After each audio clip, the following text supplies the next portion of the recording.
Están ingresando todavía los asistentes, entonces damos unos minutos. We are given a few extra minutes for people to come in.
Yo creo que ya estamos estables, Claudia, podemos empezar. Hola, muy buenos días y tardes para todos aquellos que están conectados a este webinar denominado Enfermedad Potenciada Asociada a la Vacuna, Definición de caso en inmunología e investigación, una estrategia para fortalecer la vigilancia global y regional de los ESTRATEGIAs y EVADIES. Para todos, nuevamente, mil gracias por estar aquí. Esperamos que se vayan conectando. Antes de empezar con nuestros invitados, con los panelistas y con la bienvenida del doctor Salas, me voy a permitir presentar unas breves reglas del juego para este webinar. Me voy a permitir compartir con ustedes una diapositiva donde vamos a poder tener claro cómo va a ser la presentación y cómo van a poder ustedes tener acceso And how you can access simultaneous interpretation, questions and a la answers. grabación también de E gravação também do ¿Pueden ver mi presentación? Sí, Ok. Brevemente, este seminario virtual tiene una interpretación simultánea. Pueden acceder a ella a través del globo del icono de interpretación que estará abajo de sus pantallas, en la pantalla de Zoom. Para seleccionar el idioma de preferencia, está siendo interpretado, traducido al inglés, al español y al portugués. Igualmente pueden utilizar el chat para para comunicar cualquier inconveniente técnico o de audio que tengan. En el caso de las preguntas, se utilizará el icono respectivo para preguntas y respuestas, aunque varias de las preguntas ya fueron recibidas a través del formulario Forms que se les envió junto con la invitación a participar y a inscribirse en este webinar. Vamos a dar paso a esas preguntas que ya fueron seleccionadas y algunas otras que por motivos del tiempo pues podamos responder en este espacio, y si no pues se contestarán a través de correo para que no quede ninguna pregunta sin resolver. Y las intervenciones orales por parte de los asistentes no podrán ser posibles porque pues este es un webinar que tiene una fin de presentar estas exposiciones de los panelistas. Me permito en este momento presentar la agenda. Nuevamente comparto mi pantalla.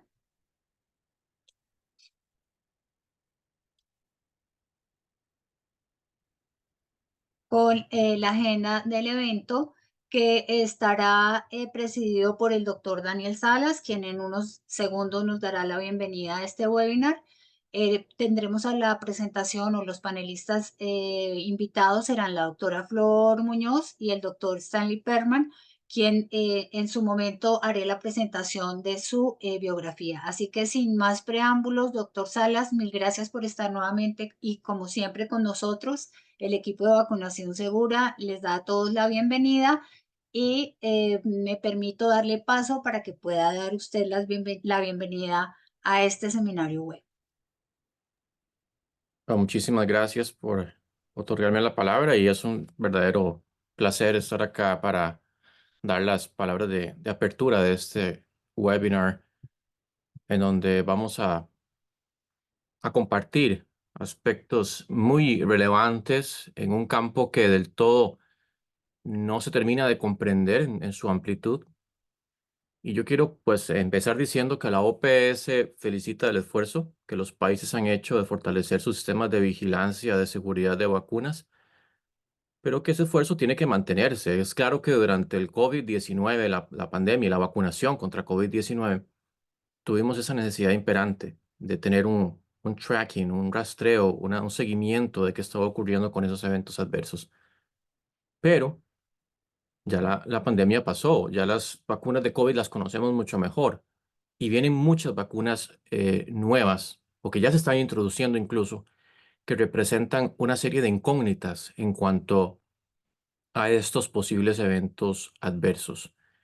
Y hay un evento en particular que se llama la enfermedad potenciada asociada a las vacunas o Vaccine Associated Enhanced Disease en inglés, que se propuso como uno de los eventos adversos de interés especial que requería esa atención particular de los sistemas de vigilancia, y eso fue durante el COVID-19, pero resulta que este evento, que se conoce como enfermedad potenciada asociada a las vacunas, también ha sido descrito que hay una posibilidad, y todavía es algo que no se conoce en realidad para algunas de ellas, en vacunas como el sarampión, ya se conoce un poco más, pero el virus sincitial respiratorio o la vacuna contra el dengue, la última, la Dengvaxia, no conocemos exactamente este fenómeno, qué tan frecuente se podría presentar, se va a presentar, eh, cuál es la forma de presentación. Entonces, por eso es que con estas nuevas vacunas necesitamos, es una necesidad imperante, vigilar la ocurrencia de estos eventos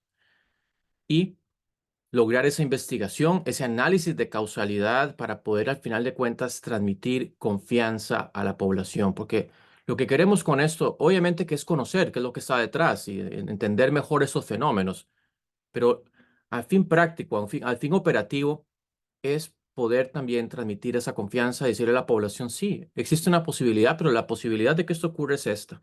Y cuando esto ocurre, estos son los procedimientos que se siguen, esta es la forma en que se responde para atender. Y siempre, pues tratando de tener ese contrapeso con los beneficios, porque yo siempre he dicho, no es recomendable presentar solo los riesgos de la vacunación si no tenemos esa contrabalanza que es mucho superior, que son todos los beneficios que se logran en los diferentes ámbitos que podríamos considerar. La colaboración de Brighton en el año 2021 publicó esa definición de caso de este evento de la enfermedad potenciada asociada a las vacunas, y esta definición ha aclarado muchísimas dudas. Por eso hemos organizado este webinar. Entonces, en esta tarde tenemos a la doctora Flor Muñoz de Baylor College y al doctor Stanley Perlman de la Universidad de Iowa, que son expertos de la colaboración Brighton. Amablemente aceptaron y de verdad muchas gracias a ambos doctores por estar hoy presentes porque nos van a enseñar sobre esta definición, sobre la clínica, la inmunología de este tipo de eventos potenciados asociados a la vacuna. Y es importante mencionar que ellos han participado activamente en discusiones con otros expertos en el área y nos van a enriquecer hoy con esas perspectivas y retos sobre ese tema tan importante. Entonces, de verdad que esperamos que muchas dudas sean despejadas, que también los participantes se vean motivados a conocer más, a plantear nuevas estrategias y soluciones a los vacíos en el conocimiento en esta área. Y importante mencionar, siempre requerimos un compromiso de parte de los que están encargados de los programas de vigilancia de SAVIs y de la investigación en la seguridad de vacunas para que se genere la evidencia necesaria para tener mucho mayor información y poder transmitir esa confianza que antes mencionaba es tan importante y tan necesaria en estos tiempos. Muchas gracias. Gracias, doctor Salas. Antes de introducir a la doctora Flor Muñoz, me voy a permitir compartir en este momento la agenda que vamos a desarrollar en el día de hoy brevemente. Después de las palabras del doctor Salas, tendremos, como ya les decía, la presentación de nuestra panelista invitada, la doctora Flor Muñoz, luego al doctor Stanley Perlman. Luego tendremos la sesión de media hora de preguntas y respuestas, muchas de ellas enviadas ya a través del Forms que se repartió junto con la invitación. Y finalmente al doctor Álvaro Wittenbury, quien hará el cierre de la sesión. Para comenzar entonces con la doctora Flor Muñoz, me voy a permitir leer un breve resumen de su hoja de vida, si usted me lo permite. La doctora Muñoz es profesora asociada de pediatría, enfermedades infecciosas, virología molecular y microbiología en Baylor College of Medicine y consultora de enfermedades infecciosas de trasplantes en el Texas Children's Hospital de Houston. Es médico científica con actividades de investigación centradas en la evaluación de vacunas en mujeres embarazadas, niños y receptores inmunodeprimidos, la seguridad de las vacunas y la epidemiología y el tratamiento de enfermedades infecciosas en estas poblaciones especiales. La doctora Muñoz es investigadora y consultora en proyectos apoyados por la industria, el IDCRC, los CDC, la Coalición de Innovación en Preparación para Epidemias, donde dirige la línea de trabajo de poblaciones especiales como parte de colaboración de Brighton y el grupo de SPEC, la Red Mundial de Datos sobre Vacunas, otros proyectos de la OMS y en el BMGF, perdón, me equivoqué, BMGF, que se centra en la salud materno-infantil. Este es un breve resumen, espero no haberme equivocado, doctora Muñoz. El webinario es todo suyo. Muchísimas gracias, doctora Cerón, muchísimas gracias por invitarme, el doctor Molina, el doctor Salas, y es de verdad un placer estar acá con ustedes. Voy a iniciar a compartir, a quitar esto, las diapositivas, y nada más si me dice, por favor, que si las pueden ver bien. Sí, perfecto. Sí. Gracias. Ok, quiero agradecerles de nuevo la oportunidad, mencionarles, obviamente hablo español, las diapositivas las tengo en inglés y si no les da problema, la verdad es que voy a dar la plática en inglés también para que el doctor Perlman pueda tener la opción de escuchar toda la discusión. El doctor Perlman y yo fuimos parte del grupo de Brighton que hizo el caso de definición de esta enfermedad potenciada asociada con vacunas y la verdad que fue un proceso muy interesante y quiero compartirles un poco de eso. Entonces yo me voy a enfocar más que todo a hablarles de cómo se desarrolló esta definición de caso y cómo logramos llegar al consenso que es lo que está publicado. So I'm going to switch to English now, Dr. Perlman, so that we could also have a good discussion on this. These are my disclosures and some of the work that I do. Again, it's been mentioned already. So what I wanted to share with you is what Brighton is. Just maybe tell you very briefly, Brighton Collaboration was founded in the early 2000s. This is a group of academic and also people in different organizations making decisions on vaccine safety that realized early on that it was very important, of course, to have vaccine safety information, but that there was really a lack of harmonization or consistent assessment of safety of vaccines. And because safety is very difficult to measure, sometimes we know that things are safe because there's no cases of an event, unless you actually are looking for them. There was an important need of having standard case definitions to be able to achieve consistency in the assessment and monitoring of safety of vaccines throughout their life cycle. So from the very early development phases in research and also in the post-authorization period. So this was the original goal, is to really have a scientific approach to the assessment of safety of vaccines. The Brighton Collaboration has a very specific process by which they look at developing these case definitions. So it is a voluntary work that involves people with different expertise, people that have depending on the topic of the adverse event that is being evaluated or that is being developed for a case definition. There will be, as you can see, a call for volunteers where you will have working groups that are going to be defined based on the topic with experts in the field, but also experts in public health and vaccinology and vaccine safety, in implementation aspects, regulatory aspects, and so on, so that there is a representation of expertise, but also geographic representation, global representation. We want individuals from all parts of the world to be part of this. And basically, we start by identifying what are existing definitions of a particular event. For example, fever is a very common one, and realizing that what one understands as fever could be very different for another person, particularly because of how it's measured and what the cutoff should be to consider it fever, in which populations, and so on. That's just a very brief example. But as you can see, it becomes an iterative process by which we start looking at existing definitions, references, what else has been done, how do you measure, and this group is going to develop then a case definition to try to harmonize that assessment and be able to have a guide for others to do the same thing. So Brighton has developed in the last 20 years more than 45 case definitions of adverse events for after immunization in different populations, and that includes special projects like the Gaia, which was focused on maternal vaccines, and then the SPEAK, which is a safety platform for emergency assessment of vaccine safety, that is under which the VMED, or vaccine-associated enhanced disease one, was created. The format is as you see here, in addition to having a definition of what an event is, we have levels of certainty, so that we have levels 1, 2, and 3, and they're equivalent to basically a definite, probable, or possible case. And Casos concretos, possíveis, prováveis ou possíveis. when En you los have tres niveles.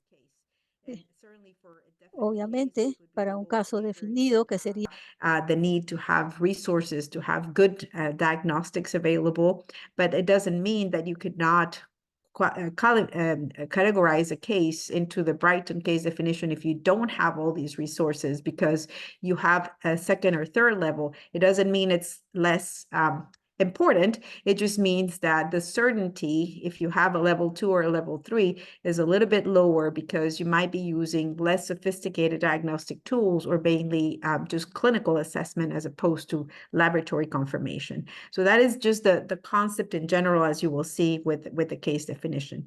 And the goal, again, is to increase accuracy of the diagnosis, precision, and also comparability among studies. So this is the document that I'll be describing to you. The Vaccine-Associated Enhanced Disease Case Definition and Guidance for Data Collection, Analysis, and Presentation of Safety Immunization Data was actually published in early 2021, February 2021. So this was just literally a couple of months after, in the United States, at least in some countries, in December 2020, we had COVID vaccines. It was an initiative that started because COVID vaccines were being developed. And at that point, again, CEPI and SPEAK initiated a process by which in March of 2020, just as the epidemic had started and vaccines were being developed, there was already a need to address the concern, theoretical concern, as we have seen with other pathogens, that if you started to give vaccine to the population, there could be the possibility of a vaccine-associated enhanced disease. So as you can see, these are experts from the world. Again, Dr. Perlman is here. Thank you for that, because he's the real expert in coronaviruses and in this type of topic from the basic science standpoint. And you know, we met, as you can see, very regularly. In addition to that, there was a webinar. There was a very large global meeting that took place to try to address this. And I can tell you that that was very early in March also of 2020. the decision was made with very little data that the theoretical concern of vaccine-associated enhanced disease with a COVID vaccine was not going to be sufficient. The concern was not going to be sufficient to halt or to impede any development of the vaccines, but that there had to be some kind of guidance to be able to find cases and determine if this was going to happen. So that is the origin of this case definition.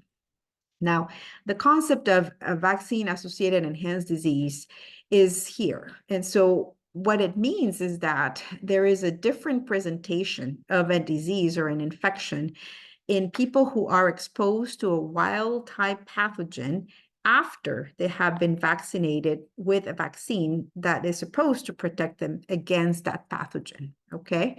So this implies right off the bat, as you can see, that you would have to have a vaccination, for one, and that you would have to have an exposure to the pathogen, and that indeed, the third thing is that you already have a good idea of what the clinical presentation of the disease is, and that is different. It's different or worse, okay? So these are some examples, and Dr. Salas has mentioned some of it already.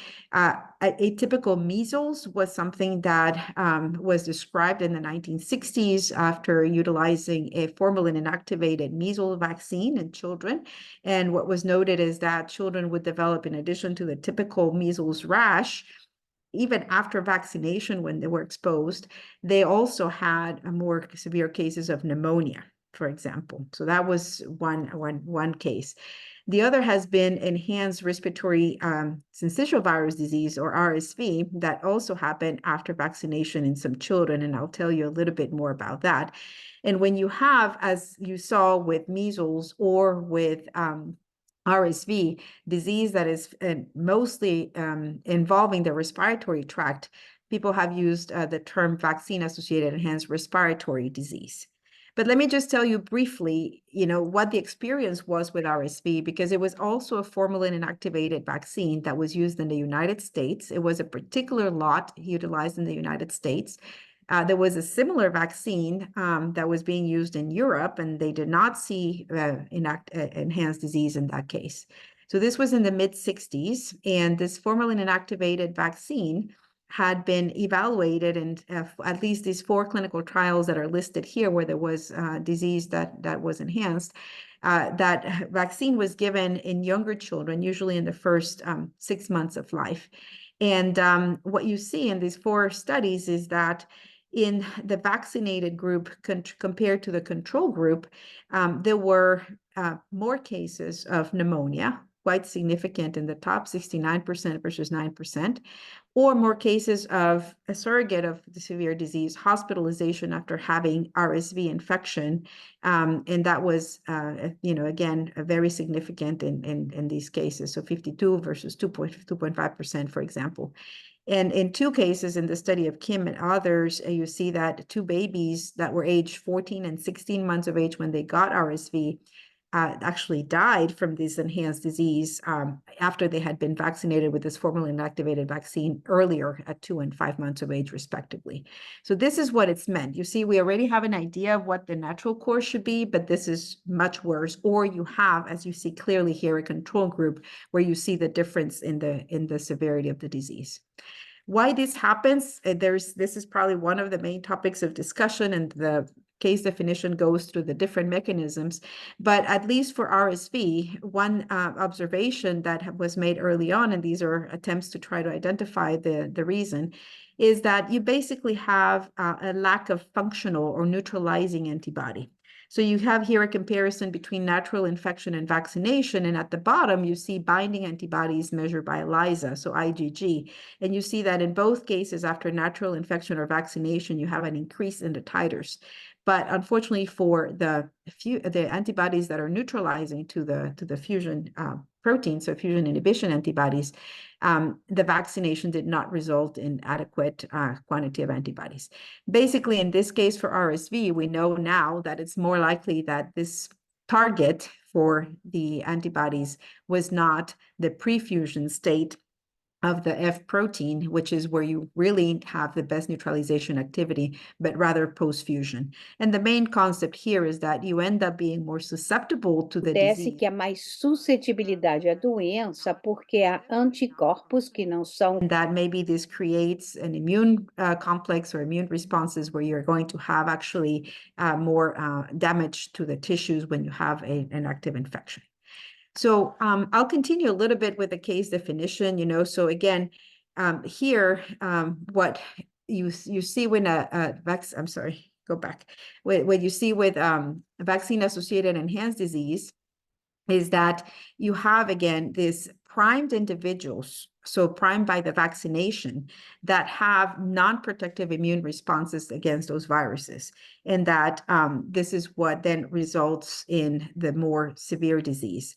Usually, because you have, targeted immune responses, when you have vaccine-associated enhanced disease for a particular pathogen, doença para determinados patógenos, the symptoms are going to be seen in the target organ of the infection to begin with. So if it's a respiratory virus, it will be the lungs. If it's a, CNS, it could be the brain, for example. And so, as you can see here, as I mentioned at the beginning, in order to... Aquí mencioné al principio para saber si ustedes tienen una enfermedad potenciada por la vacuna, tienen que entender cuál es la presentación básica de la enfermedad. não sei And qual as- é o curso natural, como imaginam, para a Covid-19. beginning because we just did not know. And we also know, so this is one process, what I just described for measles and for RSV. It's different actually from what you see in dengue. In dengue, it's not vaccine associated. It's independent from vaccine priming. This is something where you have sequential infections of a pathogen and that you have some protection, but maybe not sufficient cross protection. And we've seen this as ADE, which is more antibody dependent enhanced disease in dengue and also in pandemic influenza. So the rationale for developing this... Excuse me, Dr. Muñoz. Yes, sir. Yeah. Sorry, Mhm. sorry, we are having a problem with the interpretation. So just, I'm sorry Oh, about that. okay. Estamos escuchando la interpretación de portugués en el canal de inglés. Le Oh. agradezco a la intérprete usar el canal correcto, por favor. ¿Podemos probar Peço portugués? desculpas, estamos falando no canal de Ok, perfecto. Ya, puede continuar, doctor. Disculpe. Gracias. Okay. So I just want to bring you back to the SARS-CoV-2 epidemic and then again, the rationale for this. So remember that before SARS-CoV-2 in 2019 to 2020, we had MERS in 2012 and SARS in 2002. And we knew that these were related viruses that had resulted in severe disease with potentially high mortality, depending on the population.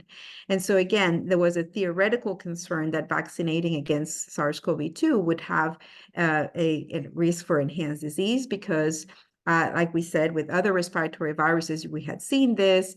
And then again, in some animal models, you could see some highly... Y como pueden ver en estos modelos hay unas causas, en estos casos que podrían haberse dado aquí también, pero enhanced disease had not been seen after giving the SARS or the MERS vaccines to humans. But of course, the vaccination was not as widespread as with COVID-19. And as I mentioned before, at the time of the development of this case definition, the pathogenesis, how the host immune responses and immunity to SARS-CoV-2 occurred were still not fully understood. So we also knew, and we were starting to understand, that there's a big spectrum of disease from very mild illness to very severe SARS-CoV-2. And there could also be some post-infectious events, just like MIS-C and myocarditis and others. So this really complicates things because, again, the basis is here understanding your main clinical presentation. In addition to that, please keep in mind that as we talk about vaccine-enhanced disease in general, there is not a uniformly accepted definition, including clinical, laboratory, or histopathologic definition. So I'm already going to maybe disappoint some of you because there is not a single test that you can do and say, this is vaccine-associated enhanced disease. You really have to look at a congruence, and a compilation of events and pieces that need to fit in to be able to identify a potential case of vaccine-associated enhanced disease. As part of the definition, you see that we looked at the terminology that is used. So we called it VAED, vaccine associated. There's also VMED, vaccine mediated enhanced disease. We also have seen a respiratory enhanced disease or La enfermedad and then immune enhancement, disease enhancement, or antibody-dependent enhancement. Também dependente de anticorpos. Technologies that are being used. But I think that the main concern and the reason why we created this case definition is because these terms actually reflect potentially different mechanisms for disease enhancement. And so they're not exactly the same. And when we use terminology that is not consistent, again, we can't compare signals and we can't compare studies when these cases are being evaluated. So again, I think that here, another decision that was made by the working group for this case definition is that it was important to focus on the most severe disease within the spectrum of disease of COVID-19, because it's more likely in a general setting when you're introducing a new vaccine that you will be able to capture and identify more severe cases, say, that require hospital attention or that result in mortality than milder cases. And the other important point to make, which I know it has come up in the questions, is that, you know, maybe you have it's very difficult to determine a vaccine-associated enhanced disease in one individual. You actually need to have more population-based data, but at the same time have individual assessments. But you cannot really make an association or assess causality in just one single case. So this is an important challenge for. Entonces esto es algo importante. Muy bien. La definición en realidad se concentra en identificar casos posibles y probables de enfermedad potenciada asociada a la vacuna. Se basa en la ocurrencia de este evento, también en la población, y también se sugiere resultados de laboratorio y clínicos, pero no tenemos aquí un nivel 1 de certeza, no tenemos la capacidad con esta información, es decir, de poder decir, bueno, sí, de manera definitiva que estos son casos en los cuales está asociado con la vacuna, y esto es algo que puede cambiar con el tiempo. Hablamos también in safety surveillance, post-authorization, and as I mentioned, in the sense that we don't have a specific test or a specific laboratory finding, a biomarker or histopathologic finding that is typical of vaccine-associated enhanced disease. The definition is not going to be prescriptive, and it's going to leave a lot of room for, you know, it to be adapted to the pathogens and to what is needed in the population-based surveillance. So again, the evaluation is going to be pathogen and vaccine specific. And this is something to keep in mind, that we also recommend consultation with experts when necessary. And so this can be used, the definition is to be used not just for COVID, but for other pathogens. I'll go through some of the levels of certainty and Todd to give you the background on this. So again, we, as a working group, and again, a lot of experts that had done work on this for many, many years, consider that it's not possible to ascertain with level 1 with the current. Estamos hablando del nivel 1 con y sin entender todos los mecanismos muy claramente. Nivel 2, estoy resumiendo aquí, este es un caso probable. Entonces lo que se está haciendo aquí es certainty within level 2. So probable, but more likely to be a case of vaccine-associated enhanced disease, it's a 2A, when you have someone who has never had an infection, but who gets vaccinated and then develops a disease that is laboratory confirmed with the pathogen that the vaccine was supposed to protect them, that has clinical findings that involves either the target organ or more than one organ, but that you have disease severity. Ataca un órgano, pero tiene gravedad, pero también que no se espera con la enfermedad prevista que ocasiona este patógeno. Entonces, con esto también tenemos una combinación aquí, una vez más, no solo en un solo caso, pero también tiene mayor frecuencia, tienen mayor gravedad, muerte, y también las personas que están en la misma situación. Y además, also have some evidence of immunopathology, either in the organs or systemically. And you see here, these are some of the findings that have been identified as associated with enhanced disease, depending on different mechanisms. It doesn't have to have all of these, but any of these could be present, such as eosinophils in the tissue, elevated cytokines that are of the Th2 pro-inflammatory type, CD4 cell deposition, which again is about immune complex activation, which is what has been proposed in the past. The C1q, which is complement assessments, also with complement deposition, or low C3 levels. And then finally, you also need to have a certainty that there's no alternative etiology of the severe disease. So you see, again, the key here for the highest level of certainty, which is a 2A, is that this person is having this response after vaccination, but also after being exposed to the pathogen for the first time after vaccination. Level 2B is going to be someone in whom you don't know if they were seronegative before, or you don't have a history of infection, but you don't have the serostatus. Level 3 of certainty is a little bit simpler. So in this case, the ascertainment is also based on having a known infection. And you have, in this case, 3A and 3B, 2 levels of certainty. The Y 3B son niveles de certidumbre. El nivel 3B, the laboratory findings or histopathology findings. You're just basing the decision on clinical and epidemiological criteria. So this is what I was telling you. You can do that, but you don't necessarily, you don't have the same level of certainty as when you do the laboratory evaluation, but you can still have suspicion for a vaccine-associated enhanced disease case.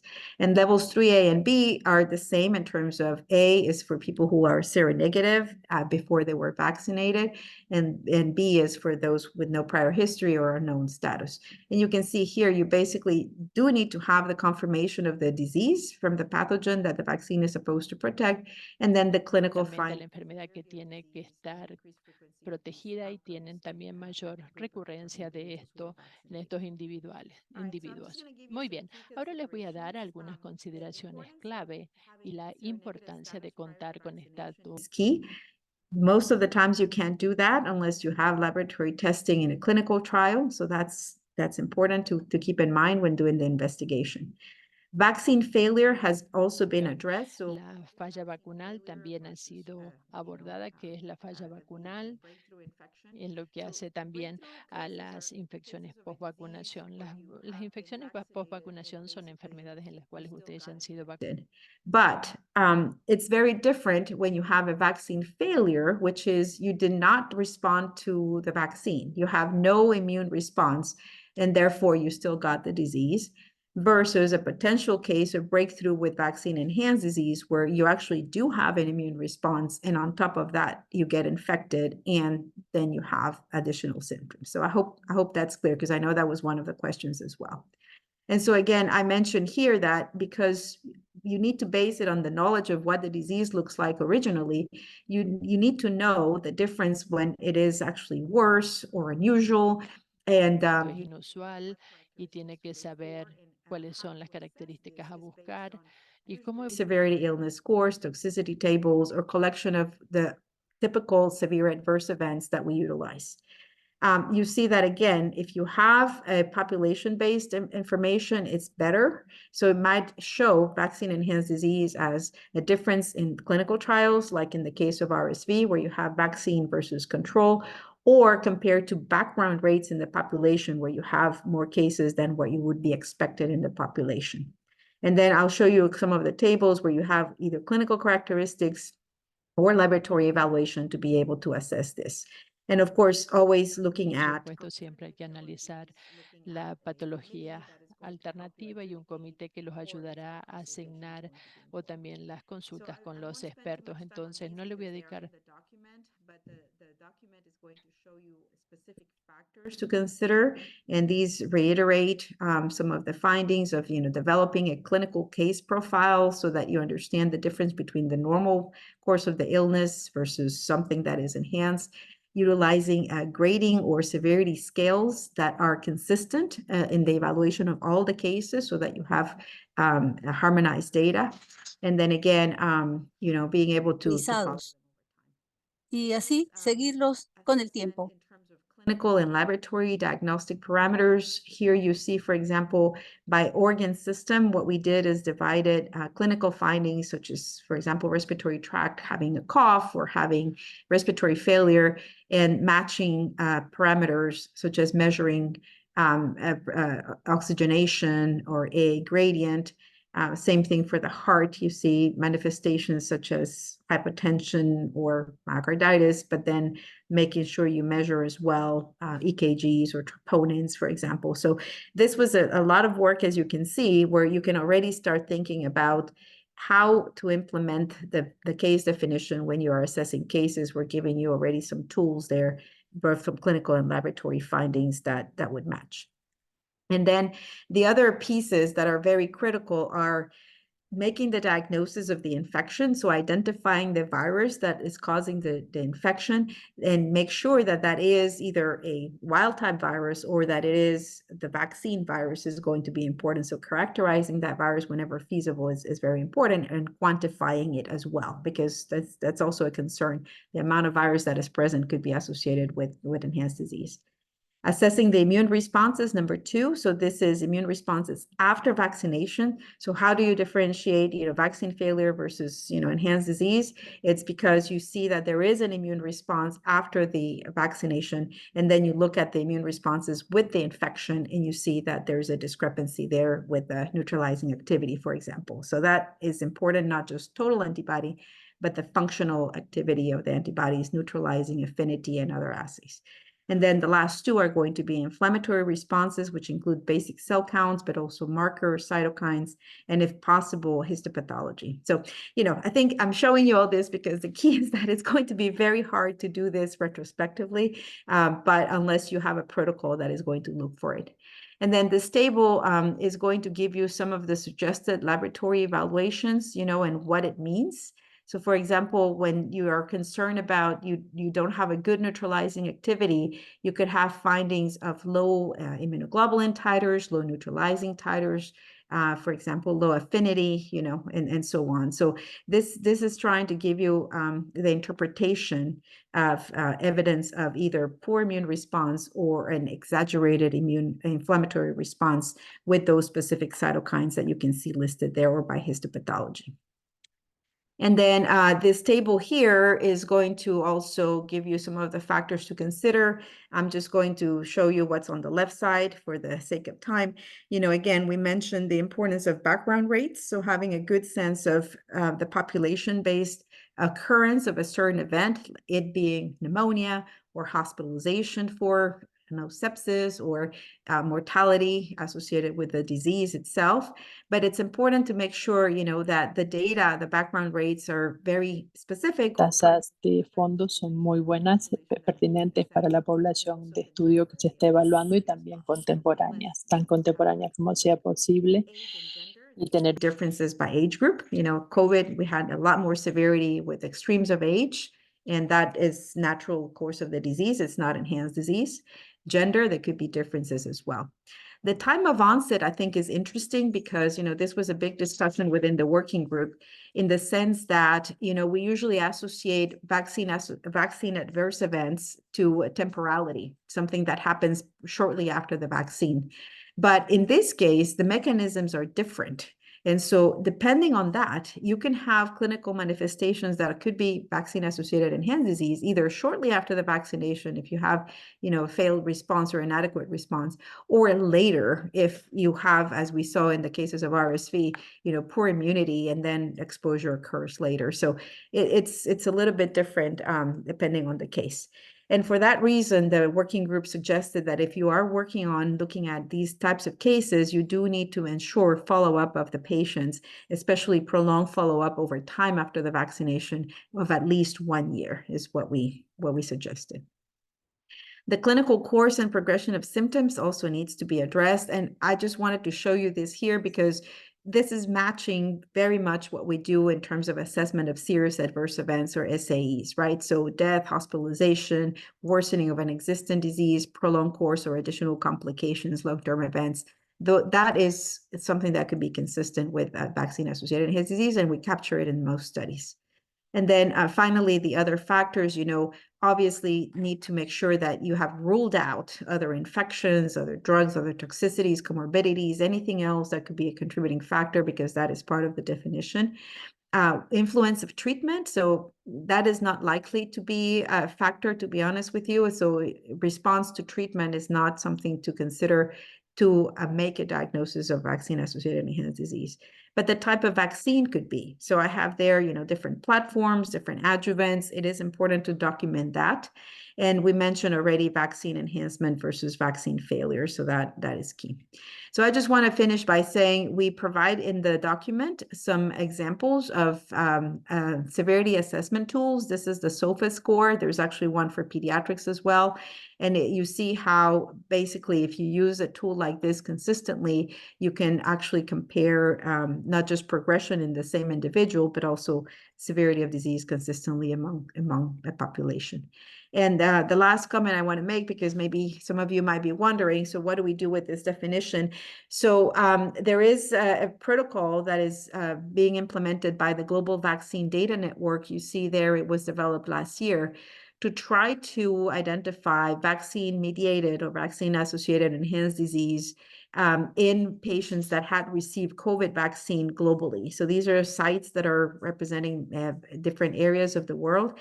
And you see that they use the case definition and they utilize these proxies based on the case definition, like hospitalization, all-cause mortality because of COVID, mortality from COVID, ICU admission, and again, sequential assessment of the SOFA score, which is what I showed you, or other parameters to see if indeed they could compare vaccinated versus unvaccinated and see if there was any association of the COVID vaccine with VMED.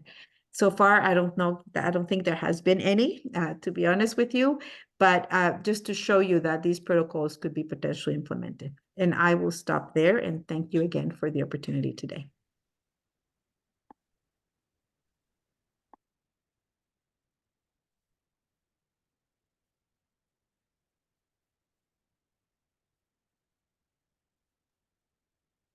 Claudia, adelante. Estoy ya aquí, pero no tengo la pantalla. Bueno, para continuar, gracias, doctora Muñoz, por su presentación. Les recuerdo que las preguntas se pueden hacer a través del icono que está abajo en su pantalla en preguntas y respuestas. Y para continuar con la agenda y el tema que nos ocupa el día de hoy, con el doctor Stanley Perman, él va a hablar de EPAV, inmunología, fisiopatología, diagnóstico inmunológico y recomendaciones para la investigación. Les voy a leer brevemente la hoja de vida del doctor Stanley Perman. Es profesor distinguido de la Universidad de Iowa. Es catedrático de microbiología, inmunología y de pediatría. El doctor Perman recibió su PhD en biofísica del MIT en Cambridge, Massachusetts, y médico de la Universidad de Miami, en Florida. Se formó en pediatría y enfermedades infecciosas pediátricas en el Boston Children's Hospital, Boston de Massachusetts. Es miembro del BERPAC, de la FDA y del Comité Asesor de COVID-19 del Comité Asesor de Prácticas de Inmunización. Sus esfuerzos de investigación actuales se centran en la patogénesis del coronavirus, incluida la desmielinización por virus y síndrome respiratorio severo SARS, el síndrome respiratorio de Oriente Medio MERS y COVID-19. Su laboratorio ha desarrollado varios modelos animales novedosos útiles para estudiar la patogénesis y evaluar vacunas y terapias antivirales. Entre otros temas, su investigación se centra ahora en la pérdida del sentido, olfato y del gusto, y la enfermedad neurológica en pacientes con infección aguda SARS-CoV-2 y PASC. Doctor Perman, espero tampoco haberme equivocado en la lectura de su breve resumen de la hoja de vida y mil gracias por acompañarnos en este webinario el día de hoy.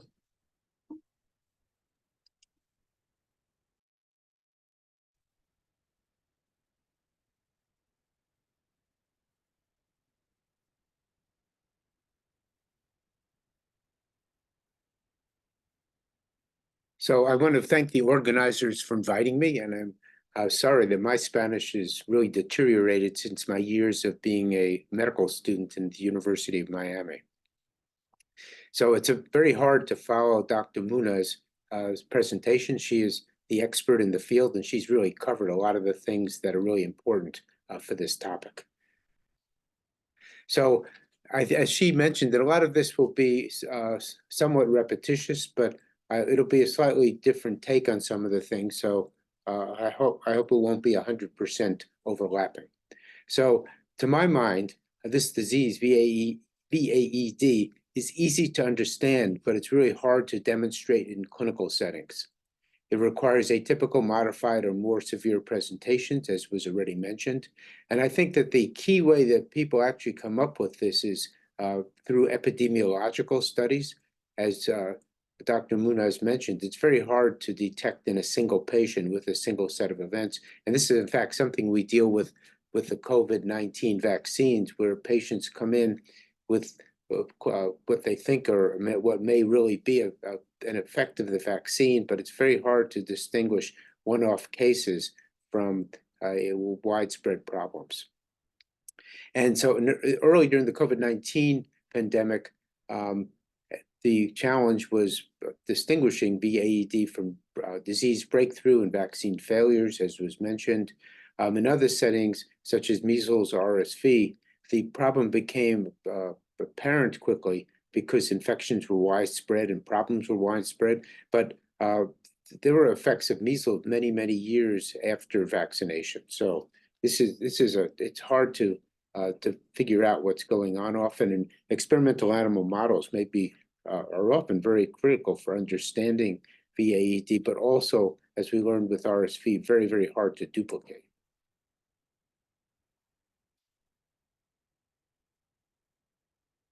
So one of the things to think about with this kind of response is, so when one's exposed to a pathogen or to a lesser extent to a vaccine, what happens is that the host recognizes that there's a viral infection. And let me just get my pointer on here. The host recognizes, in this case, SARS-CoV-2, recognizes that there's an infection going on. And the first thing that happens is there's an innate immune response. And if one has pre-existing vaccination, then those adaptive immune parts of the response, the T cells and antibodies, are quickly activated by this innate immune response, and they clear the pathogen. And then what happens in the natural infection and also in the vaccinated individual where the process is working properly is the T cells particularly turn off this innate immune response. Because if the innate immune response continues unchecked, that's when one develops much of the severe disease that one sees in infections, particularly in early phases of the pandemic. One saw that in patients who were infected with SARS-CoV-2. And in turn, this innate immune response actually helps to activate dendritic cells and other parts of the immune system that lead to a good T cell and antibody response. These are accelerated in somebody who's been vaccinated. But just to re-emphasize this, one needs an innate immune response to activate the cells that lead to a good adaptive immune response, and the T cell response particularly is important for turning off the innate immune response. So the response has to be coordinated in order to have an effective response to a pathogen. So what happened with these other vaccines? This was already mentioned a bit, but with the RSV inactivated vaccine, it was initially protective, but ultimately turned out to not be protective, and there were 2 deaths from vaccination and challenge or infection. And the pathological findings included neutrophil and eosinophilic infiltration of the lungs, immune complex formation, and complement activation. One of the challenges here is that there were 2 deaths, so there's very little tissue diagnosis. So what we learned, a lot of it is from what we see in the blood. And in animal models for years, people have worked on trying to figure out how vaccine-mediated problems occurred, and it was partly because the T cell response was biased more towards allergic responses, Th2 responses. Non-neutralizing antibodies were induced, and there were immunopathological changes. In measles, it was really striking that there was a very atypical clinical presentation, as Dr. Munez mentioned. The protection was also very short-lived. There's a rapid loss of neutralizing antibodies, and there was a Th2 cell response. Both of these vaccines, of course, put off vaccine development for either a short time in the case of measles or in a longer time in the case of RSV, because these vaccines had such problems. And so then the other kind of problems that one can have after vaccination is antibody enhancement. This is a macrophage infection, and this was again mentioned. Dengue virus is the classic example for doing this. And in this case, it's not due to an aberrant antibody or T cell response, but rather because the antibody that was induced enhances infections of macrophages. And this was shown in a coronavirus infection, feline coronavirus, which also had antibody-enhanced disease. This is a virus that normally causes mild gastrointestinal disease in cats. And in some persistently infected cats, the virus mutates spontaneously and then enables macrophage infection. This infection is uniformly fatal. It's called feline infectious peritonitis. But the good news is that there's actually drugs now that can treat this infection. They were developed before the pandemic, and there were also protease inhibitors, just like Paxlovid. And then the way this occurred in nature was vaccination with not nature, but vaccination with constructs containing the surface glycoprotein resulted in more rapid disease in vaccinated cats. There was more abundant macrophage infection. So this occurs normally, but it's normally not enhanced. So the cat would die anyway, but the presence of the vaccine or prior administration of the vaccine made disease worse and more rapid demise of the cats. Curiously, this enhancement is not observed in naturally infected cats. Oops, this should be cats, not mice. So unlike dengue, which naturally causes cases of ADE. So there was a concern during the pandemic, as was mentioned already also, that vaccination would result in enhanced disease. And this was based on several studies that showed that mouse vaccination with vectors expressing the nucleocapsid protein or an activated SARS-CoV, this is the original virus, resulted in a non-neutralizing antibody response, possibly a Th2 response. And there were some pulmonary infiltrates with eosinophilic infection. There was also a study that showed that if one vaccinated macaques with either vaccinia virus expressing S protein or infused anti-spike protein antibodies and then infected the macaques with SARS-CoV-2, there was increased inflammatory infiltration into the lungs. And there was, in this particular study, they showed there was a change in macrophage phenotype from wound healing, or M2 macrophages, to pro-inflammatory macrophages, M1. And there was increased expression in IL-8 and CCL2.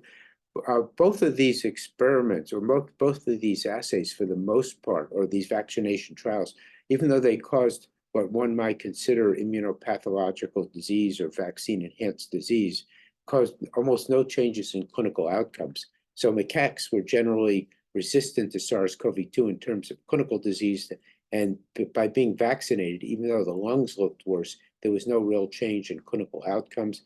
In terms of the mouse studies, in at least one study, there were no changes. I think in the other, there may have been worse outcomes. But the biggest changes were in the histological findings in these animals and the cytokine measurements. So this is one of the points that I'll emphasize again, that the one can have abnormalities here. In this case, it's the opposite of what would happen in patients, because in patients, you would find there'll be a clinical change that'll require investigation. Here, we can say there's histological changes, but no clinical manifestations. So in fact, finding these clinical findings may not be particularly critical for understanding human disease. So the way, as Dr. Munoz mentioned, the key thing is to figure out who to investigate and how to do that. And so I think that the critical thing is to figure out who could have be vaccine-enhanced disease. And this will be based on epidemiological studies, I think, to a large part. Certainly for measles and RSV, it was by seeing many patients who have these problems that people began to realize the vaccine was the cause of the problems. In other cases, in dengue, it's been known for years that this exposure to a second unrelated dengue strain will cause a disease that's worse than the initial infection with the first strain of the dengue virus for the most part. And as I mentioned already, in this macaque study, one sees an augmented cellular infiltration, but is this really a problem? And one thing that's notable is that when we do studies with mice with either SARS-CoV, MERS-CoV, or SARS-CoV-2, we find extensive peribronchial and perivascular infiltration, and this actually correlates with protection. So in mice that do poorly and lack these infiltrates, there's the presence of pulmonary edema, and this actually correlates with worse outcomes. So how do you actually determine if someone has VAD? Again, Dr. Munoz did a wonderful job describing possibilities, but these are some simple tests that one can do. One can obtain blood samples, and of course, that's what one's going to obtain for most children or adults with what we suspect to be VAD. We can get CBCs looking for eosinophils. And if the suspicion of VAD is strong, then measuring neutralizing and non-neutralizing antibody titers. This can't be done in many places. This requires a level of laboratory expertise. Sometimes one can detect antigen antibody complexes, which can also be measured in vitro and also complement activation. Then I think the next level of testing is even more complicated. When one wants to measure T-cell responses, this has to be done in specialized laboratories. And sometimes if one wants to look for specific pathogen responses, one needs to really have a set of possible peptides, because T-cell recognition occurs via the specific HLA or MHC molecule expressed by an individual. This will differ from person to person, so it becomes more complicated, and one needs to use a broad panel of peptides. An appropriate response would be the production of interferon gamma, TNF, and IL-2. A non-protective response might result in Th2 cytokines. And then one can also measure levels of pro-inflammatory cytokines in the blood. But this has to be compared to people who are uninfected and people with severe disease, because this is really the the critical distinction. Is somebody have disease or vaccine breakthrough or vaccine failure, as was mentioned, or is this really a vaccine-enhanced disease? And then also one can measure antibody-mediated enhancement of macrophage infection, which has to be done with specialized expertise. So who should be investigated? As was mentioned already, and we must, first you have to investigate other causes of vaccine failure, or in addition to investigating VAD, as well as many of the other things that Dr. Munoz mentioned. So there could be a poor innate immune response, leading to poor antibody and T-cell responses. In severe disease, and this was noticeable in SARS-CoV-2 infections, lymphopenia may impact the generation of optimal T-cell and antibody responses. That we also know that antibodies to interferon are found in many patients, and there are genetic defects in interferon expression or signaling that could also lead to worse disease. So this could occur either in the presence or absence of vaccination. There could be excessive myeloid responses, which can lead to prolonged inflammation. This again would occur most likely in the presence of a suboptimal immune response. And there could be an increased number of immature pro-inflammatory neutrophils. There could be autoantibodies, which also inhibit the response to a vaccine and don't represent vaccine-enhanced disease. And then there's this specific kind of antibodies, afucosylated antibodies, that can cause increased disease severity. And then there were also unusual manifestations of severe disease, which may or may not occur in the presence of vaccination, but could be different from vaccine-enhanced disease, such as hypercoagulation and thrombosis and endotheliolitis. These were seen earlier in the pandemic, and now with different variants circulating and the presence of antibodies and T-cell responses in almost everyone because of vaccination or prior infection, we don't see this so much. And in severe COVID-19, we saw T-cell responses that were sometimes allergic or antifungal, Th2 or Th3, and Th2 responses are also observed in VAED, so it's potentially confusing. So it seems that, to me, that once the host defect is not the cause of enhanced atypical more severe disease, we could do the following might be reasonable to do. Of course, careful clinical monitoring, determine the vaccine history, what type of vaccine did the patient receive, how long ago was the last vaccination or natural infection. Vaccine waning could make VAED more likely, but also breakthrough more likely as some neutralizing antibodies decay, which we know occurs after all the vaccines, the SARS-CoV-2 vaccine. If a live attenuated vaccine is used, there's a case of reversion. This doesn't occur commonly, but could. And so obtaining and sequencing virus from patients with from whom we think VAED is occurring is critical. And then, of course, reporting the cases to public health authorities is critical to help with the epidemiological studies. And then, as I mentioned already, some of this laboratory testing will help in trying to distinguish VAED from failure or breakthrough. And so what do we need? And so I think that the first line here is really the most important thing. If we could identify a biomarker to distinguish a dysfunctional immune response from vaccine failure or breakthrough, that would really be the best thing. Now, this kind of biomarker or other manifestation is, if we don't have it, I don't think there's even a hint right now of our having it in the near future. It may turn out to be a constellation of parameters that we can measure, but this is often not useful because the people who have VAED and severe disease may overlap. So it may be hard to do this, but at least if one had a constellation of markers that seem to distinguish VAED from other causes of increased disease, then this would be helpful. And one of the things is we need to understand the correlates of protection for the infection in question. If the correlate is mostly neutralizing antibodies, then one can study the antibody response and know that may lead to a more definitive answer. In other cases, T cells might be important. So this is all important in trying to figure out VAED. We have to do careful surveillance for breakthrough infections or VAED. And this is really important as well, which was mentioned already, I think. We have to standardize protocols, definitions, and make sure our data are collected uniformly across patients in a given area. So the bottom line, and this will be my last slide, is the diagnosis of vaccine-associated enhanced disease is difficult, especially in the individual patient in the absence of epidemiological support, which is, I believe, that the way Dr. Munez started her presentation, and I will end mine.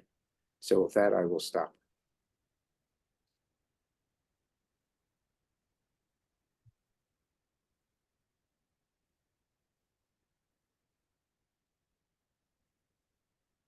Doctor, mil gracias por su presentación. A la doctora Flor Muñoz también, muchísimas gracias.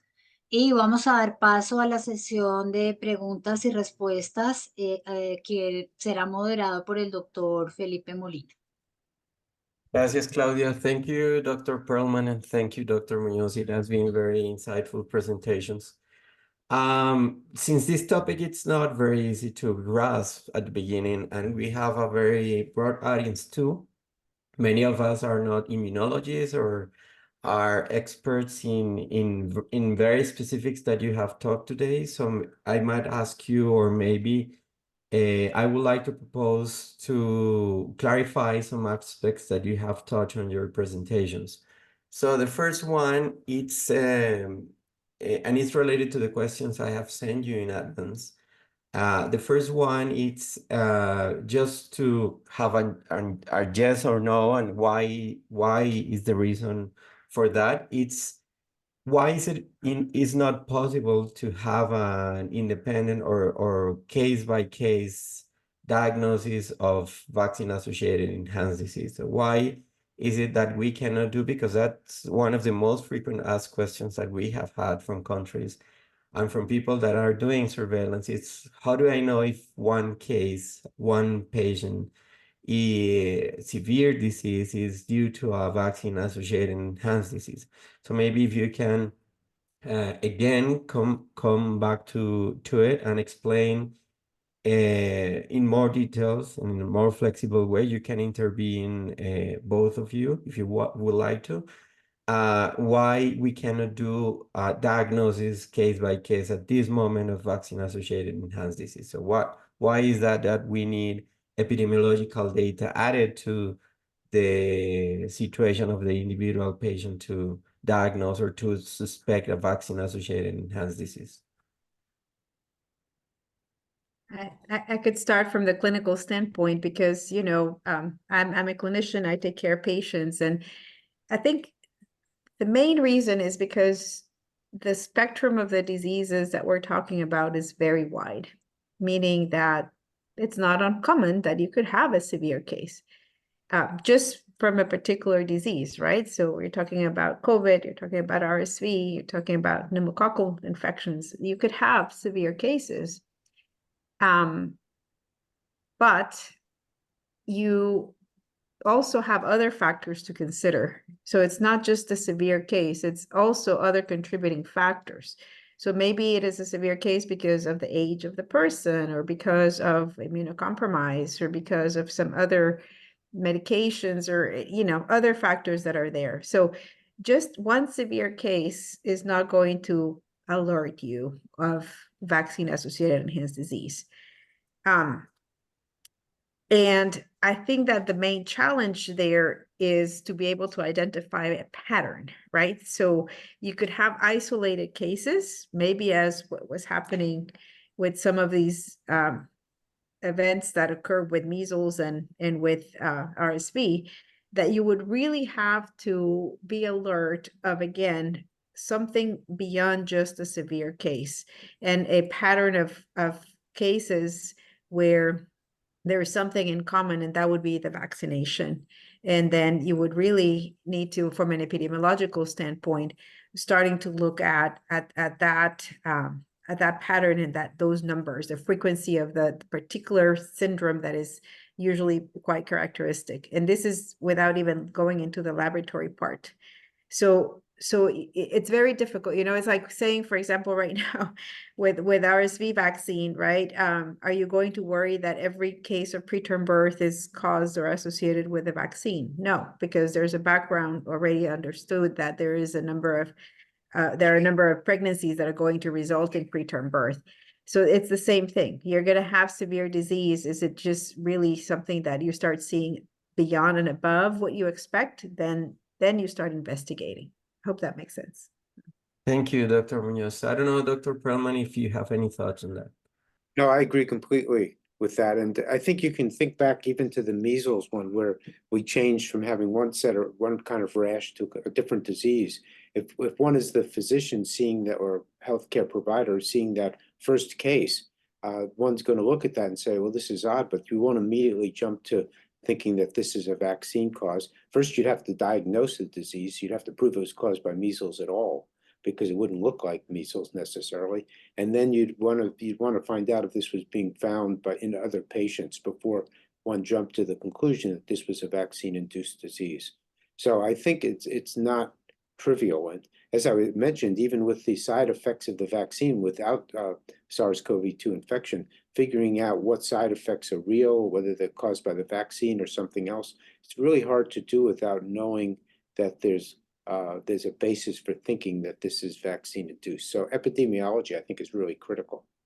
Okay, very good. So what I could get from that, and as we have understood how to recommend countries to be prepared to monitor this, is first be prepared to identify patterns, clinical patterns that are not usual, as well as epidemiological patterns that are not usual, as what we observe in the disease that we are trying to prevent with the vaccine.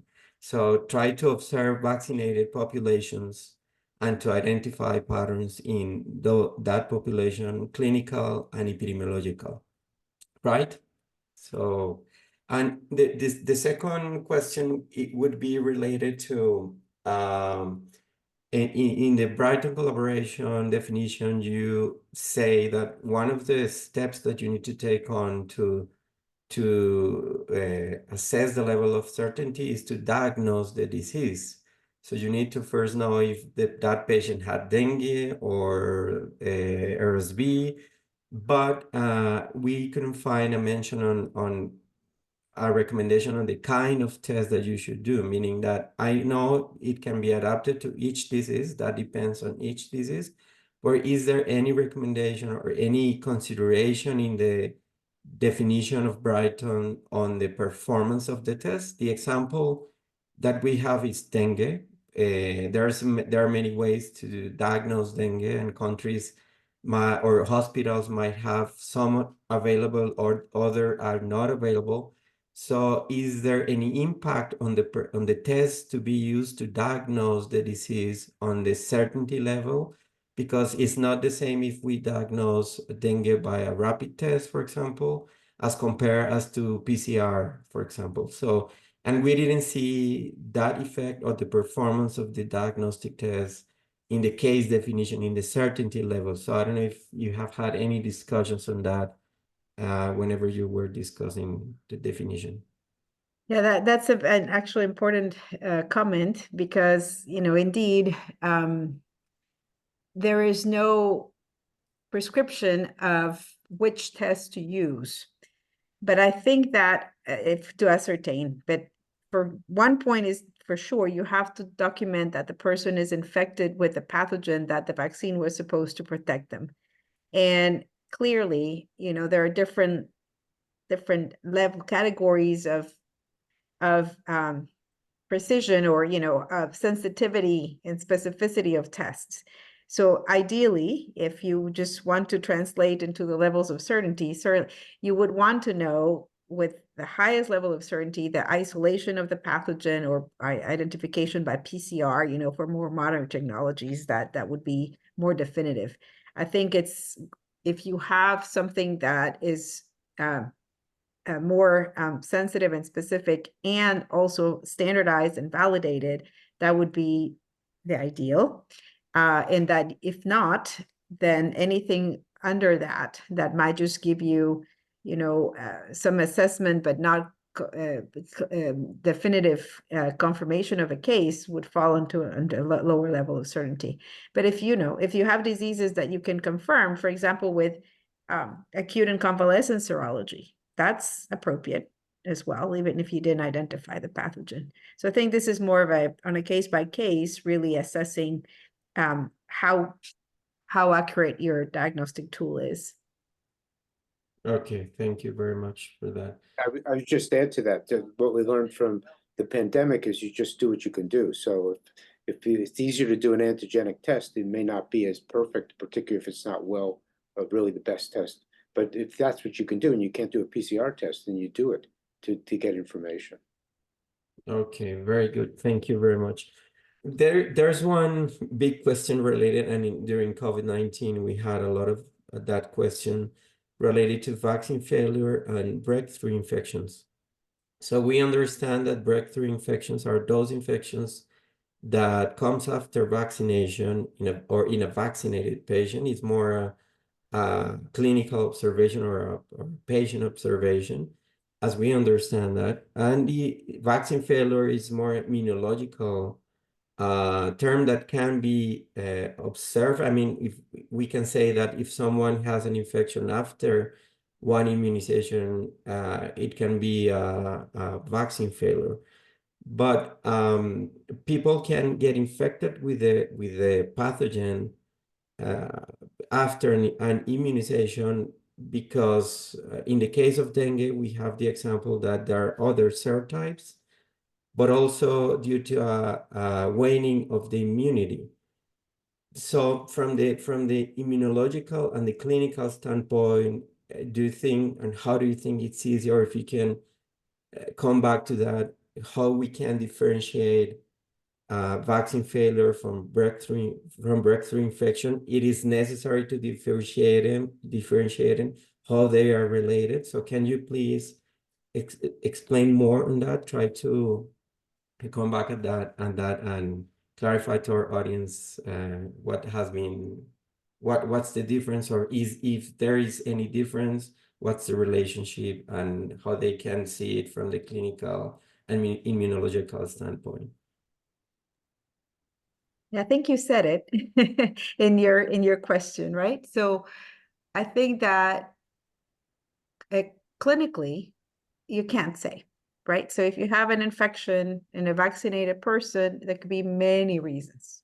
All you know is that maybe you call it breakthrough because it was supposed to be protected, but no, rarely a vaccine is going to be 100% protective. Also, you have the issue of waning immunity. Also, you have the issue of multiple serotypes, so just because you have a clinical case doesn't mean that you have a vaccine failure. So clinically, I don't think you can really differentiate. But you said it, I think the difference, and you can see this in clinical trials, is that to know if you had a vaccine failure, you have to have immunologic testing. So what it means is that the vaccine, you failed to respond to the vaccine, is my understanding, right? So you did not develop the immunity didn't work, did not occur the way it was supposed to. And so I'll stop there. There in the sense that going deeper into the immunology, maybe Dr. Perlman could go into that in a way that is easier to explain. But yeah, that's the basic.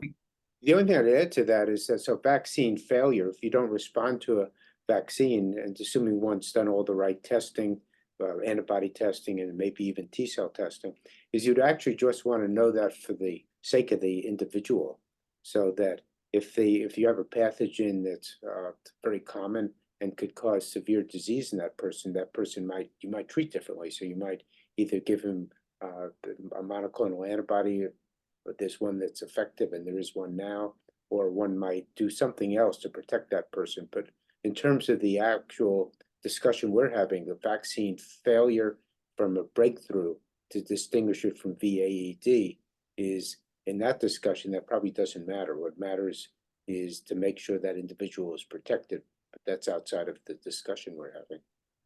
Okay, there's one related question from the audience saying that, so vaccine failure where exposure to wild virus that leads to a modified or a milder disease, but not enhanced disease, as in modified measles, for example. So this is not a vaccine-associated enhanced disease. So here we are saying if the infection or exposure to the wild virus leads to a modified or milder, not enhanced, nor not higher, not more severe disease.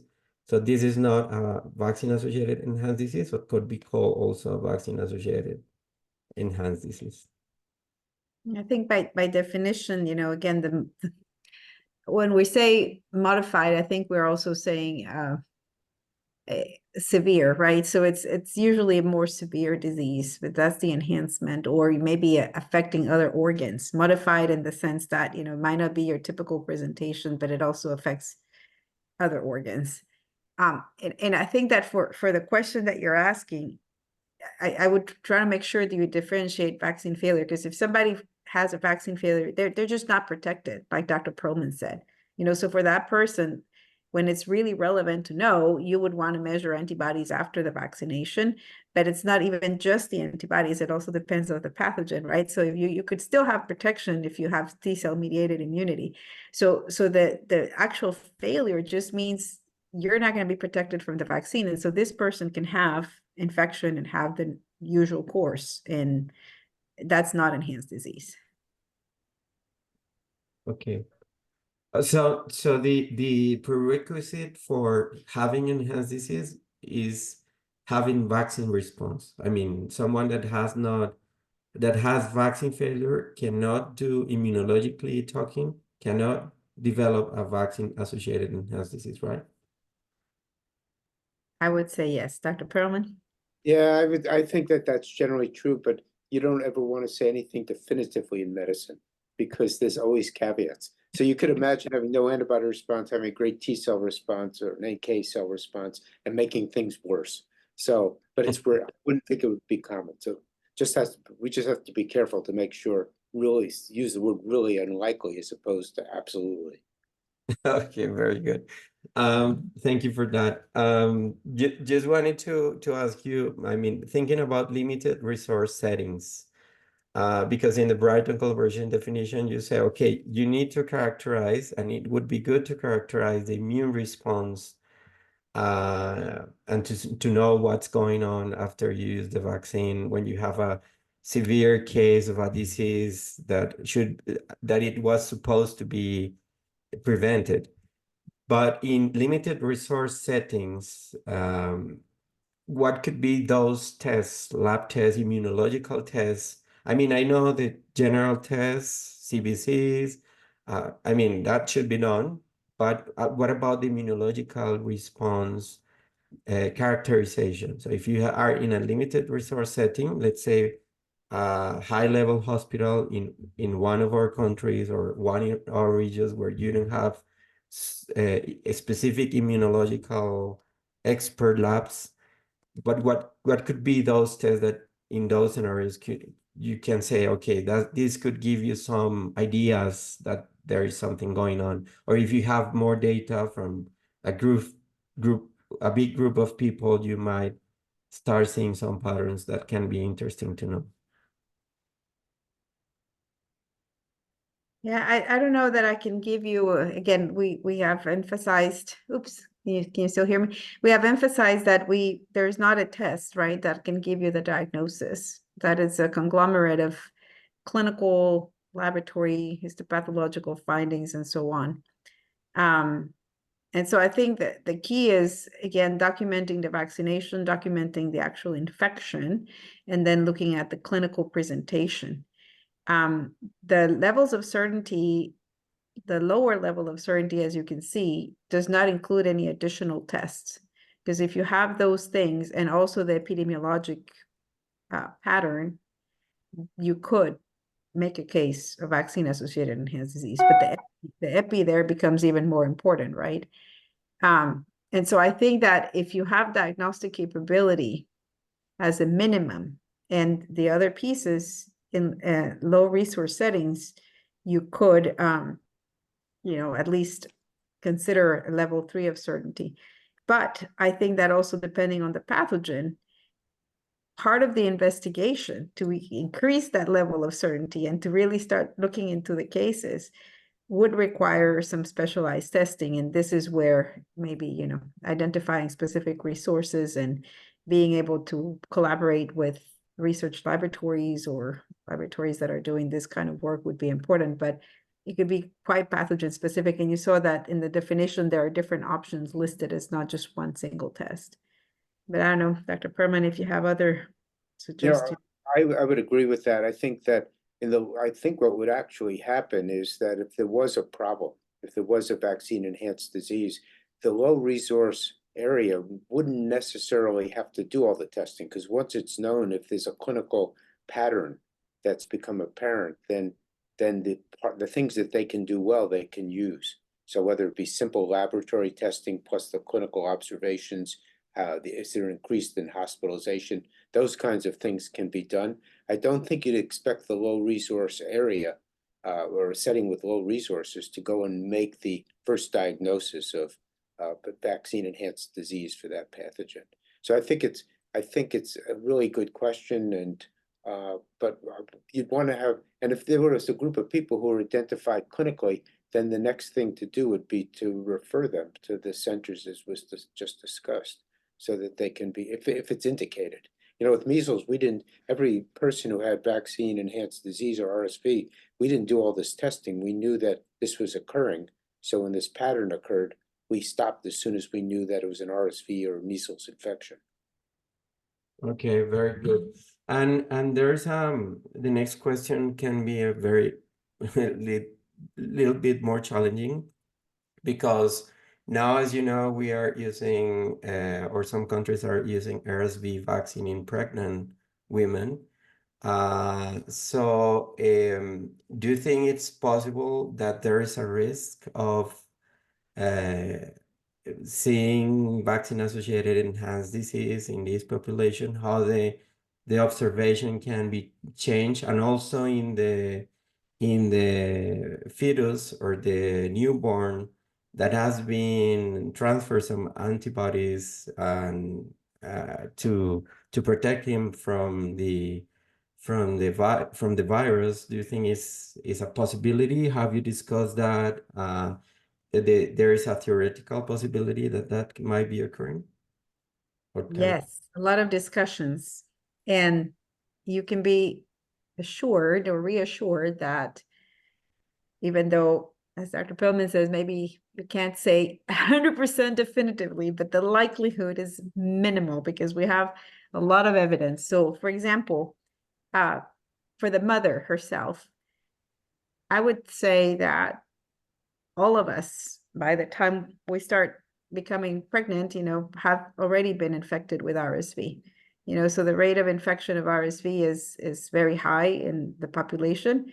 And so the vaccine in the mother herself is a booster, and so it's unlikely that women are completely seronegative and that the vaccine response is going to be abnormal, so that they themselves can become infected and have enhanced disease. On the baby side, the baby is not getting the vaccine. The baby is getting the antibodies that the mother produced, because the nice thing about maternal immunization is that it's really antibody dependent, right? So the babies are just counting on the antibody that the mother produced for their own protection. And we have a proof of concept that doing this does not result in enhanced disease, because we've been using palivizumab for 25 years, giving antibodies passively to the babies, and that has not been observed. And the fact that, again, most women have been immune, and so they already are passing antibodies to their babies. And if they get RSV when they're pregnant, they also have more antibody that goes to the babies, and we don't see that happening. So it's also, a protection for a short period of time, and also very nice studies from the 70s and 80s and that show that having those antibodies from day one, when RSV was first identified and described, babies in the first few months of life were already known to have neutralizing antibodies coming from mom and also after being exposed. And the more antibody you have, you actually have the opposite. You have lesser severity of illness and later onset of illness. So babies are older and they don't get as sick when they get RSV if they have maternal antibody. So this is something that also is always, with RSV, it's always thought of, it's always considered. And for every clinical study that has been done with RSV vaccines, either in pregnant women or in children, it has been assessed and it has not been an issue. Okay. Yeah, and I would add to that is all vaccines are not equal. So both the killed RSV and killed measles vaccine induce very specific kinds of immunological responses that were not useful. That's not going to happen with most vaccines or the natural infection. So it's really, one can't say that because they're vaccinated, one should always think about it, but it's very less likely because it's a different vaccine. It's completely going to do different things. Thank you for that point. I do like to mention to people who have these concerns that the vaccines today, the technology and the regulatory requirements to get these vaccines out there are much more different and stricter, and therefore vaccines are safer now than what they used to be. And it's very specific to a vaccine. It could be specific to an adjuvant. It could be specific to a pathogen, but it's not happening with the current vaccines for RSV.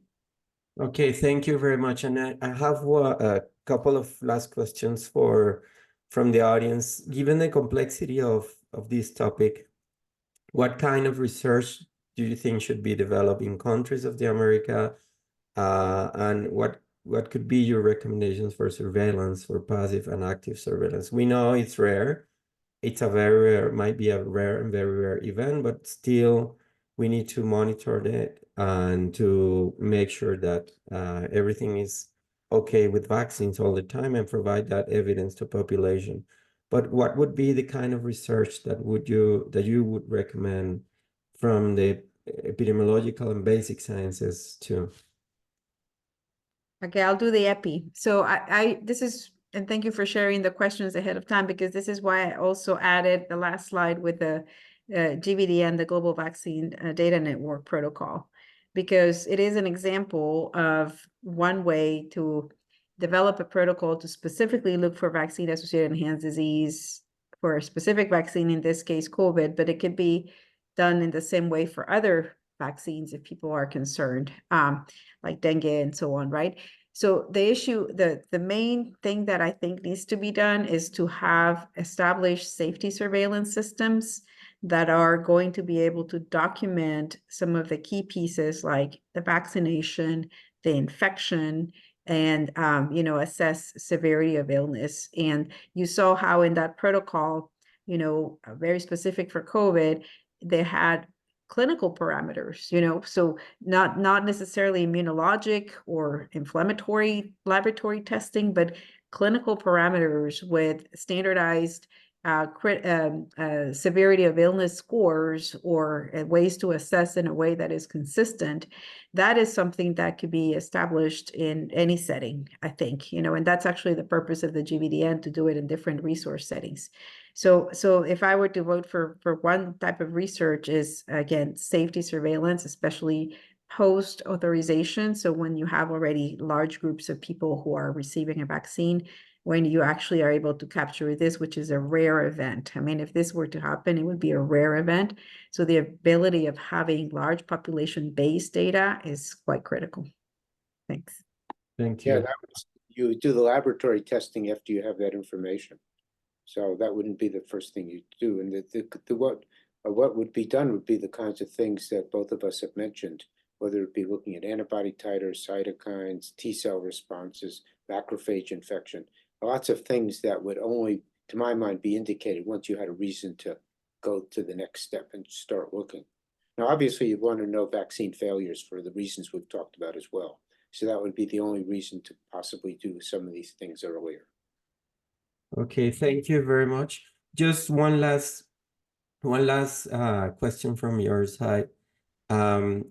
Which sources would you recommend to be informed about this issue? So apart from the Brighton collaboration website, which other sources you can recommend to our audience to be informed more about the international discussions on this matter that you know already, since you are working constantly in this field?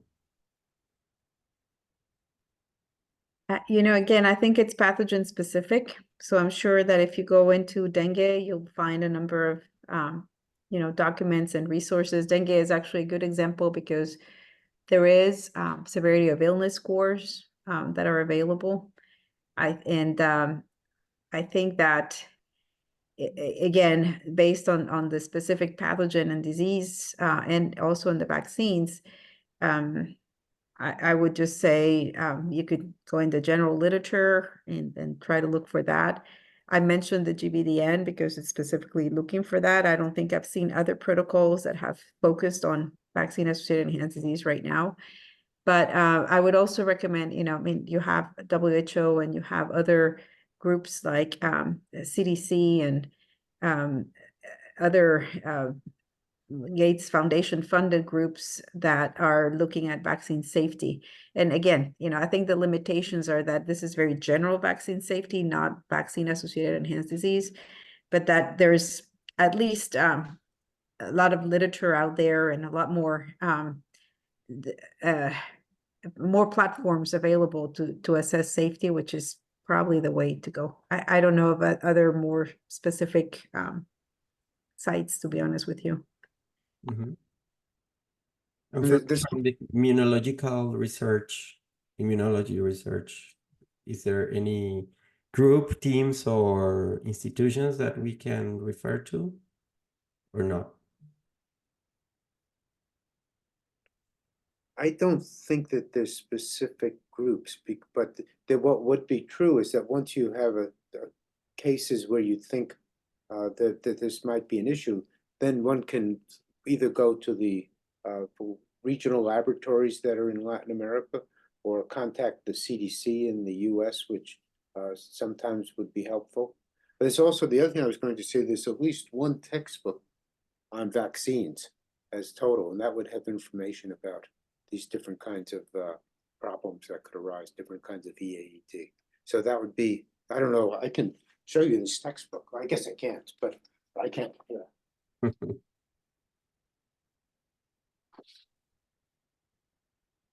So this textbook that just appeared called Vaccines, and as you can see how thick it is, it has quite a bit of information in it. So this might be very useful because it goes across all pathogens. Okay, very good. Thank you very much, Dr. Munoz, and thank you very much, Dr. Perlman. It has been very useful, the presentation, so we really appreciate the support that you show all the time. Thank you very much. Thank you. Thank you. I will just say it's challenging, but I think that if you have specific questions and you've had the interest and support, developing a protocol to start somewhere is something that can be done. And that looks like it's an important task. It's an important project to consider. Yeah. Thank you very much. Happy to help. No, mil gracias a ustedes, doctores, por su participación. Evidentemente hemos tenido casi 348 personas muy interesadas en las presentaciones, en sus explicaciones, en las respuestas, y es pues muy interesante todo lo que ustedes nos están compartiendo y la información. No sé si el doctor Salas tiene algo que agregar, y si no, le damos paso al doctor Wittenbury. No, just really thank you, Dr. Munoz, and thank you, Dr. Perlman. Okay. It's been really enlightening to listen to you today. And if you solve this problem, we want to hear about it.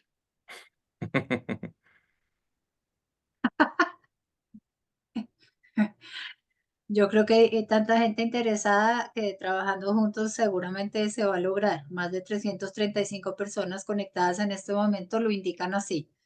Doctor Álvaro Wittenbury, ¿tiene usted por ahí la cámara prendida? No, qué pena. El doctor Álvaro tuvo que salir para Ok. a otra reunión. Entonces, Entonces sí, el doctor Salas sí adelante nos ayuda a conocer. no, I just wanted to say that for sure this is a very interesting event to follow up, to really try to collaborate on understanding some of the doubts, some of the questions that we don't have yet answered yet.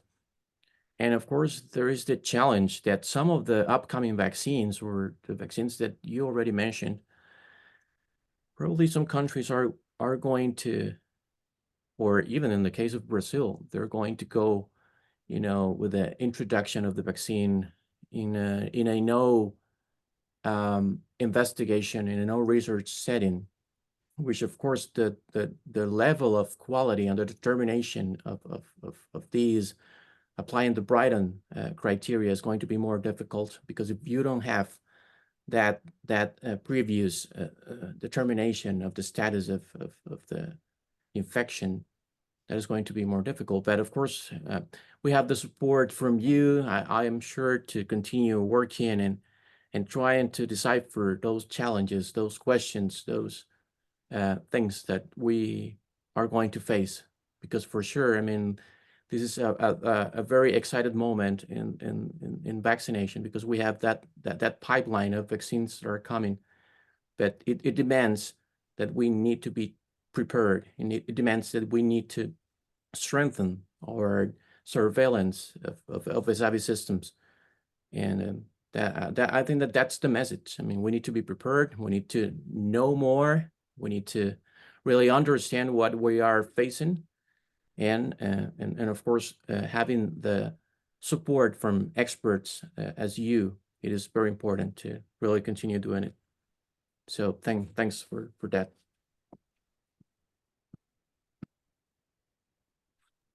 Gracias, doctor Salas.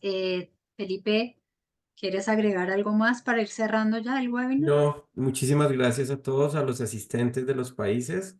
Quedamos atentos a los avances y al progreso en el conocimiento de esta condición, y la Organización Panamericana está preparando algunas orientaciones técnicas sobre la vigilancia de este y otros eventos para los países de la región. Muchas gracias. Muchas gracias a todos, nuevamente a los panelistas, a nuestra más de 340 conectados a este webinar. Esto quiere decir lo interesante, lo importante y pues además lo enriquecedor que ha sido este webinar para todos. Muchas gracias y que tengan todos una feliz tarde en cada uno de sus países.